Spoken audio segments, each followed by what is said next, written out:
Amigos de Zona Cero Noticias, yo soy Arturo Contreras, reportero de este portal informativo.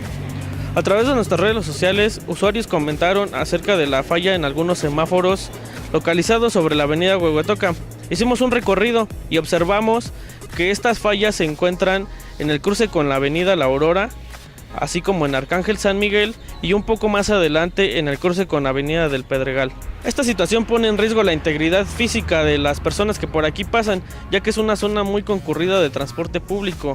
Además, los peatones no ocupan el puente para poder cruzar la avenida y los vehículos tienen que cruzar prácticamente encimándose uno sobre el otro para llegar al otro lado de la avenida.